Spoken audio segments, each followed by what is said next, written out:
China products స్ట్రాంగ్గా ఉండవు, కానీ చైనా నుండి వచ్చే వైరస్ మాత్రం చాలా స్ట్రాంగ్గా ఉంటుంది.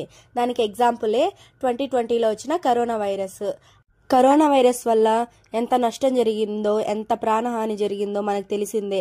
సో హెచ్ఎంపివి వైరస్ అనేది కొత్తగా అయితే చైనా నుండి వస్తుంది. అది మన ఇండియాకి వచ్చేదే, కానీ మనమైతే చాలా జాగ్రత్తగా ఉండాలి. కరోనా వైరస్కి ఎలాంటి సిమ్టమ్స్ వస్తుందో సేమ్ అలాంటివే ఉంటుంది. మనకి రెస్పిరేటరీ ప్రాబ్లం కూడా వస్తుంది. మీకు జలుబు, దగ్గు అలాంటివి ఏమన్నా ఒక 1 వీక్ మించి ఉన్నట్లయితే మీరు ఖచ్చితంగా హాస్పిటల్కి వెళ్ళి చెకప్ అయితే చేసుకోండి. దాన్ని నెగ్లెక్ట్ అయితే చేసుకోవద్దు. ఈ కరోనా వైరస్ ఎవరికైతే ఇమ్యూనిటీ పవర్ తక్కువ ఉంటుందో వాళ్ళనే ఎక్కువగా ఎఫెక్ట్ చేస్తుంది. మనం కానీ జాగ్రత్తగా లేదనుకో మళ్ళీ మనకి శానిటైజర్లు, మాస్కులు, లాక్డౌన్, క్వారంటైన్ మళ్ళీ అలవాటైపోతుంది. సో హెల్తీ ఫుడ్ తినండి, జాగ్రత్తగా ఉండండి, అన్వాంటెడ్గా ఎక్కడ టచ్ చేయొద్దు. అంతే ఈ వీడియో. Thank you.